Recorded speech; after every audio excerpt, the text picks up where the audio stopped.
72 साल के ओम प्रकाश जी अपनी पत्नी के साथ एक किराए के मकान में रहते हैं। पूरी उम्र एक प्राइवेट लिमिटेड कंपनी में नौकरी करने के बाद भी वो अपने लिए खुद का घर नहीं खरीद पाए।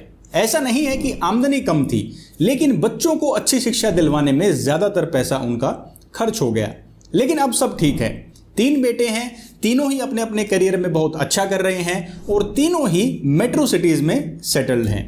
ओम प्रकाश जी बताते हैं कि भगवान ने उनकी हर मांगी हुई मुराद को पूरा किया है, उनकी हर बात सुनी है। लेकिन अब जैसे जैसे उम्र बढ़ रही है, शरीर साथ नहीं दे रहा। ऊपर से महंगे इलाज का बोझ भी अब मैं नहीं उठा पा रहा हूँ। हेल्थ इंश्योरेंस भी मैंने लेने की कोशिश की थी, लेकिन मेरी उम्र ज्यादा होने की वजह से पॉलिसी बहुत महंगी बन रही है। बच्चों को मैं परेशान नहीं करना चाहता, कम से कम वो तो अपनी जिंदगी आराम से जिए। ये कहानी ओम प्रकाश जी जैसे न जाने कितने बुजुर्गों की है। जिंदगी की भागदौड़ में हम इन पर बिल्कुल गौर नहीं कर पाते। भारत के नागरिक होने के नाते हमें अपनी सरकार से भी इस तरह की परेशानियों के ख्याल रखने की उम्मीद होनी चाहिए और कुछ पॉजिटिव होता हुआ नजर भी आ रहा है। भारत के सभी सीनियर सिटीजन्स जिनकी एज 70 ईयर्स से ज्यादा है, उनको 5 लाख रुपए तक का मुफ्त इलाज आयुष्मान भारत प्रधानमंत्री जन आरोग्य योजना के तहत मिलेगा। यानी इन सभी सीनियर सिटीजन्स का 5 लाख रुपए का अलग से आयुष्मान कार्ड बन जाएगा, जिसका कोई भी इनकम क्राइटेरिया नहीं है, यानी आमदनी से इसका कोई रिलेशन नहीं है। कोई भी senior citizen above 70 years of age ये कार्ड बनवा सकता है। लेकिन ये पूरी स्कीम क्या है? जिन परिवारों का ऑलरेडी आयुष्मान कार्ड बना हुआ है उनका क्या होगा?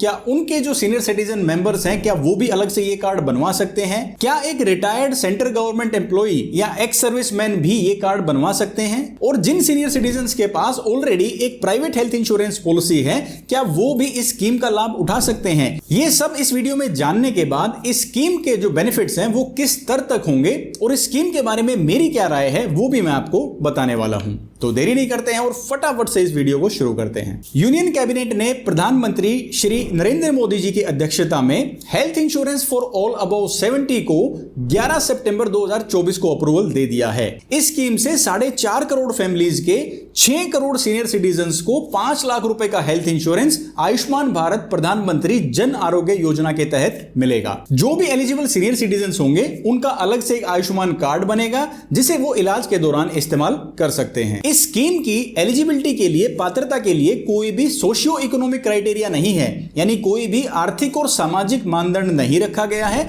आप पूरे देश में कहीं से हो, किसी भी कैटेगरी से बिलोंग करते हो और आपकी आमदनी जो भी हो, अगर आपकी एज 70 साल से ज्यादा है तो आप इस स्कीम का लाभ ले सकते हैं। लेकिन जो senior citizens already Ayushman Bharat, central government की हेल्थ इंश्योरेंस स्कीम या स्टेट गवर्नमेंट की हेल्थ इंश्योरेंस स्कीम्स का लाभ ले रहे हैं, उन्हें यह स्कीम लेने में कुछ रिस्ट्रिक्शंस को फेस करना पड़ सकता है।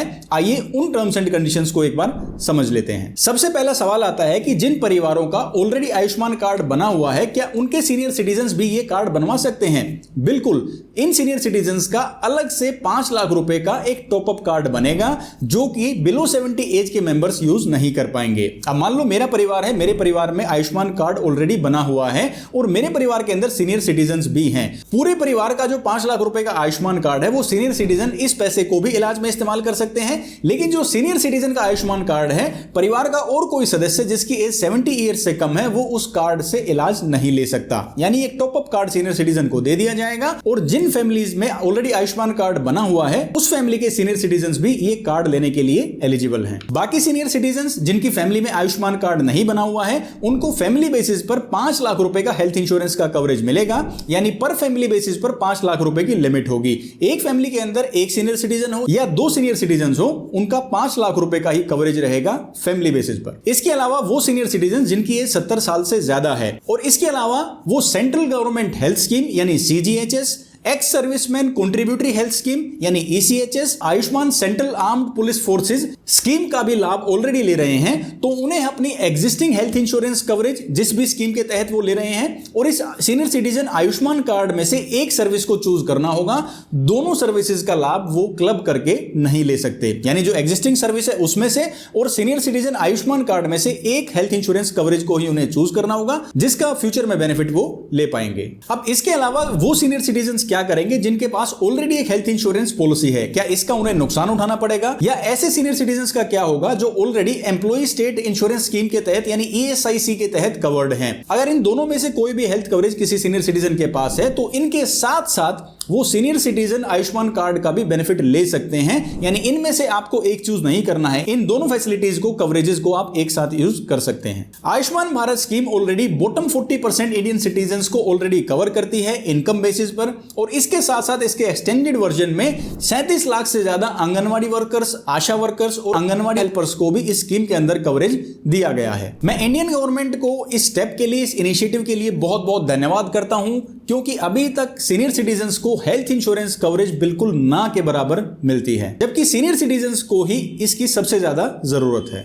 लेकिन एक इंडियन सिटीजन होने के नाते और इंश्योरेंस इंडस्ट्री से जुड़े होने के नाते मुझे इस स्कीम के अंदर थोड़ी सी कमी नजर आई। वो है एज लिमिट, यानी जो 70 इयर्स की एज लिमिट रखी गई है सीनियर सिटीजन्स के लिए, वो मुझे थोड़ी सी ज्यादा लगती है। इसे एटलीस्ट 65 तो कम से कम होना ही चाहिए था, ताकि बहुत सारे सीनियर सिटीजन तक इस स्कीम का लाभ जो है वो पहुंच सके। मैं ऐसा क्यों कह रहा हूं, ये देखने के लिए हम चलते हैं स्क्रीन पर और ये डेटा हम चेक करते हैं। अब दोस्तों, हम WHO की वेबसाइट पर आ गए हैं। ये वर्ल्ड हेल्थ ऑर्गेनाइजेशन का डेटा है। एक बार इसमें कुछ इंपॉर्टेंट डेटाज हम चेक करेंगे। सबसे पहले हम देखते हैं लाइफ एक्सपेक्टेंसी, यानी कोई इंडियन सिटीजन की क्या लाइफ एक्सपेक्टेंसी है, कितने सालों तक वो जिएगा, डेटा क्या बताता है। अब यहां पर जो एवरेज है वो है 67.3 ईयर, 67.3, 67.5 साल जो है वो एक एवरेज इंडियन एज है, किसी भी इंडियन इंसान की वो एवरेज एज है। तो कवरेज जो मिल रही है वो 70 साल से ऊपर वालों को मिल रही है। इसका क्या मतलब है कि अबव 70 इयर्स बहुत ही कम सिटीजन्स हैं जिन तक ये स्कीम पहुंचेगी, जिन तक ये फायदा होगा। यहां एक और डेटा पर आ जाते हैं। अब यहां पर दिखाई दे रहा है 65 प्लस जिनकी एज है वो सिर्फ 6.5% ही सिटीजन्स हैं। टोटल पॉपुलेशन का सिर्फ 6.5% लोग हैं जो 65 से ज्यादा हैं, और स्कीम कितनी है, 70 से ज्यादा वालों के लिए है। तो ये परसेंटेज यहां पर और भी कम हो जाएगा। इसलिए मैं ये सजेस्ट कर रहा हूं कि एटलीस्ट ये 65 प्लस सिटीजन्स के लिए तो होनी ही चाहिए थी। अब यहां पर जो डेटा दिखाई दे रहा है ये है 2023 का data, population by age and sex India, यानी किस जेंडर के, किस एज के कितने लोग फिलहाल देश में हैं। ये डेटा WHO का डेटा यहां पर दिखा रहा है। तो जो कवरेज फिलहाल इस स्कीम के अंदर मिल रही है वो इस टॉप पीक को मिल रही है, यानी जो ऊपर छोटा सा एक क्राइटेरिया अभी दिखाई दे रहा है ये सिर्फ इतने लोगों को ही मिल रही है। अगर इसे एक स्टेप और नीचे तक लाया जाता, यानी 65 से अबव सीनियर सिटीजन्स के लिए लाया जाता, तो ऑलमोस्ट जो नीडी पर्सन है, जो नीडी सीनियर सिटीजन्स हैं, उन तक ये स्कीम जरूर पहुंच जाती। इसलिए मुझे लगता है कि 5 साल का एज बैंड और कम होना चाहिए था, यानी 70 के बजाय 65 इयर्स की एज लिमिट होनी चाहिए थी, ताकि ज्यादातर सीनियर सिटीजन्स तक इसकी पेनिट्रेशन इस स्कीम की हो सके और वो फायदा उठा सकें। अब कोई 68 इयर्स का अगर सीनियर सिटीजन है, 66 इयर्स का है, उसको भी उतनी ही परेशानी है जितने 72 इयर्स के सीनियर सिटीजन को है। अगर मोटिव ये था कि ज्यादातर सीनियर सिटीजन्स तक ये स्कीम हम पहुंचाएं, तो एटलीस्ट 65, डेटा बता रहा है, मैं नहीं कह रहा हूं, ये एज रखनी चाहिए थी। और अब भी मैं उम्मीद करता हूं फ्यूचर एक्सटेंशंस में, अभी ये शुरुआत कर रही है गवर्नमेंट, ये काफी अच्छी शुरुआत है, हो सकता है फ्यूचर एक्सटेंशंस में एज लिमिट और भी कम हो जाए, ताकि सभी अपने जो फैमिली के सीनियर सिटीजन्स हैं उनको भी इसके अंदर कवर किया जा सके। इस स्कीम यानी कि health insurance for all above 70, इससे रिलेटेड अगर आपका कोई सवाल है तो वो आप कमेंट सेक्शन में ड्रॉप कर सकते हैं। बाकी अगर आप अपनी फैमिली में किसी के लिए senior citizen health insurance policy लेना चाहते हैं तो आपको किन किन बातों का ख्याल रखना चाहिए, उसके लिए एक सेपरेट वीडियो ऑलरेडी हमने बना रखा है। अगर आप वो देखना चाहते हैं तो यहां पर क्लिक करके आप देख सकते हैं। मैं रविंदर सिंह अब आपसे लेता हूं इजाजत, मिलूंगा आपसे अगली वीडियो में। तब तक के लिए आप अपना ख्याल रखिए, खुश रहिए और स्वस्थ रहिए। जय हिंद।